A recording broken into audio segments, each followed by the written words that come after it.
এ নবীর উম্মত ভালো করে বুঝেন, বিশ্ব নবীজির কন্যা ফাতেমা রাদিয়াল্লাহু তাআলা আনহা যখন মৃত্যুবরণ করেছেন, মৃত্যুবরণ করার পরে সাহাবা کرامদেরকে আল্লাহ রসুল কবর খনন করতে পাঠাইছে কি পাঠায় নাই?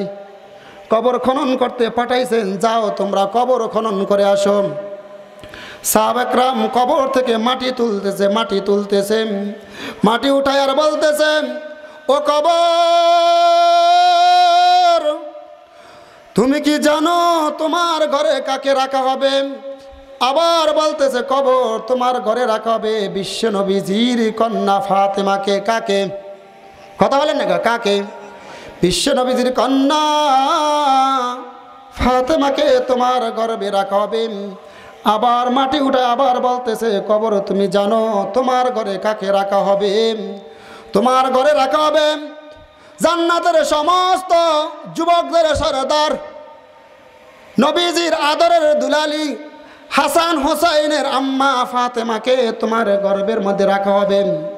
আবার মাটি উঠায় আবার বলতেছে, তোমরা জানো ও কবর তোমার ঘরের মধ্যে কাকে রাখা হবে?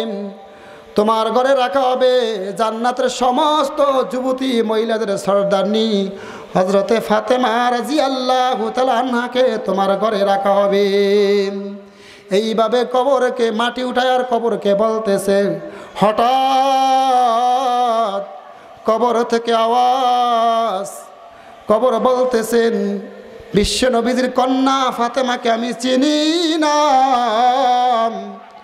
জিকির করে, লা ইলাহা লা ইলাহা লা ইলাহা লা ইলাহা লা ইলাহা লা ইলাহা ইল্লাল্লাহ লা ইলাহা লা ইলাহা লা ইলাহা লা ইলাহা লা ইলাহা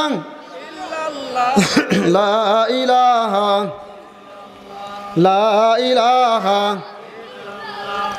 লা ইলাহা ইল্লাল্লাহ লা ইলাহা ইল্লাল্লাহ লা ইলাহা ইল্লাল্লাহু মুহাম্মাদুর রাসূলুল্লাহ সাল্লাল্লাহু আলাইহি ওয়াসাল্লাম।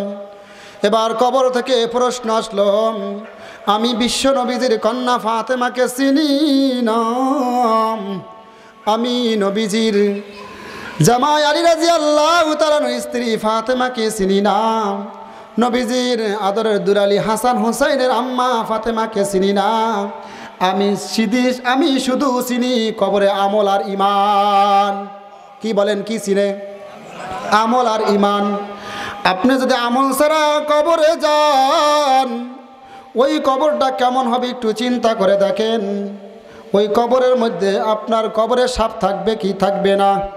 আল্লাহ রসুল বলেন, ক্বালা রাসূলুল্লাহ সাল্লাল্লাহু আলাইহি ওয়াসাল্লাম, আনা বাইতিল ওয়াহদাতি আনা বাইতিজ জুলমাতি আনা বাইতিদ দুদ। কবর অন্ধকারের ঘর, কবর সাপ বিছু প্রাণীর ঘর, কবর একাকির ঘর, ওই কবর নির্জন এলাকা। এরে আল্লাহর গোলাম, একটু চিন্তা করে দেখেন, যেই সন্তানের জন্য মাথার ঘাম পায়ে ফেলাইয়া আপনি এত কামাই করে কষ্ট করে সন্তানকে খাওয়াইতেছেন, আপনি মৃত্যু হওয়ার পরে আপনার সন্তান আপনার কাছে একদিন, 2 দিন, 3 দিন যাবে, আর আপনার কবরের কাছে যাবে না। কারণটা কি?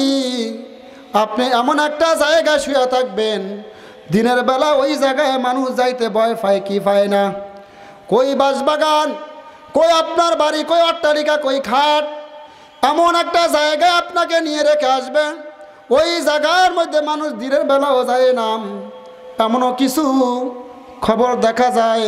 আমি যখন মনপুরে একবার প্রোগ্রাম করতেছি, মনপুরে হাজিরহাটের কাছে, আমাকে বলতেছে, হুজুর এই যে নদীতে দেখছেন বাইঙ্গা গেছে একজন লোক, কবর থেকে তরু তাজা উঠানো হয়েছে লাশ।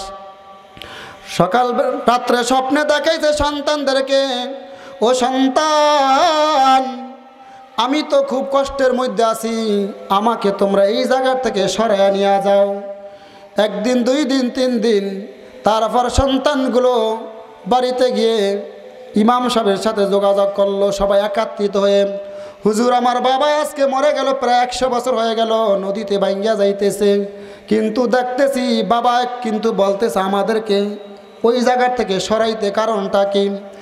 হুজুরের অনুমতি পাইয়া কবরের থেকে লাশটা উঠে অন্য জায়গায় মাটি দিল, কিন্তু দেখা গেল তার শরীরের মধ্যে কোনো পোশাকটা কোনো ফসে নাই, মাথার চুলগুলো যেমন অবস্থায় অমনি অবস্থায়, শুধু নখগুলো খেয়ে ফেললো, চেহারার মধ্যে দাড়িগুলো জ্বরে গেল, কত সুন্দর নুরানি চেহারা দেখা যায়, কিন্তু দেখতে দেখতে দেখা গেল ওই সন্তান ওই আল্লাহর গোলাম ছিলেন একজন চরমনার মুরিদ।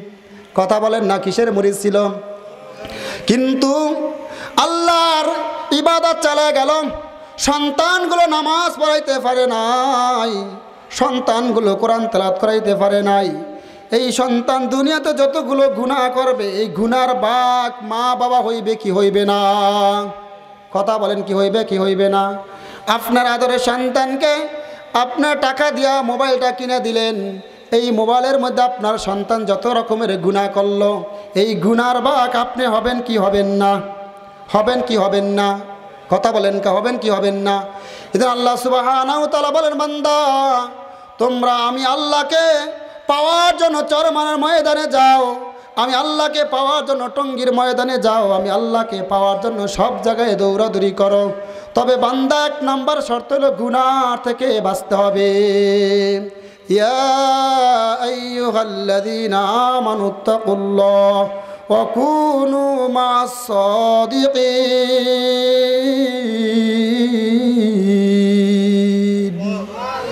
তোমরা সত্যবাদীর অন্তর্ভুক্ত হয়ে যাও, হে ইমানদারগণ তোমরা সত্যবাদীর অন্তর্ভুক্ত হয়ে যাও। কারা সত্যবাদী? দুনিয়ার জমিনে যারা হক্কানি ফির আছে, হক্কানি ফিরের সাথে যান, হক্কানি ফিরের সাথে একটু নিয়ে আপনি সময়টা কাটান আর বলেন, হুজুর আমার জীবনটা আমি এমনি এমনি গড়াইতেছি, আমি নামাজ পড়তে পারি না, আমি কিভাবে নামাজ পড়লে নামাজের মধ্যে তৃপ্তি পাবো, আমি কিভাবে রোজা রাখলে রোজার মধ্যে তৃপ্তি পাবো, আপনি এইভাবে একটু পরামর্শ করেন, আল্লাহ তাআলা আপনার আমল নামার মধ্যে বরকত দিবে কি দিবে না? এরা মুসলমান, শুধু তাই না, এবার বিশ্ব নবীজির কন্যা ফাতেমা রাদিয়াল্লাহু তাআলা আনহা আল্লাহ মাটি এই কবরে ছাড় দেয় নাই। এবার চিন্তা করেন আপনাকে আমাকে কি ছাড়বে কিনা? ছাড়বে বলেন, কারণ কবর এমন একটা ঘর। শুধু তাই নয়, বিশ্ব নবীজির প্রথম স্ত্রী হযরত খাদিজাতুল কুবরা রাদিয়াল্লাহু তাআলা আনহা, কে বলেন? কথা বলেন না, কে? খাদিজা রাদিয়াল্লাহু তাআলা আনহা, ওই খাদিজাতুল কুবরা বিশ্ব নবীজির সাথে বিবাহের বন্ধন হয়েছেন। খাদিজাতুল কুবরার বয়স তখন 40 বছর। কয় বছর? খাদিজাতুল কুবরার বয়স 40, আর বিশ্ব নবীজির বয়স কিতাবের মধ্যে লেখেন 24 অথবা 25। এই বয়সে বিশ্ব নবীজি 40 বছরের মহিলাকে বিবাহ করলেন। বিবাহ করার পরে বিশ্ব নবীজির সুখে দুঃখে বিশ্ব নবীজির কাছে খাদিজাতুল কুবরা ছিলেন কি ছিলেন না? কথা বলেন, কি ছিলেন কি ছিলেন না? বিশ্ব নবীজির জন্য খাদিজা কত কষ্ট করছেন। বিশ্ব নবীজি যখন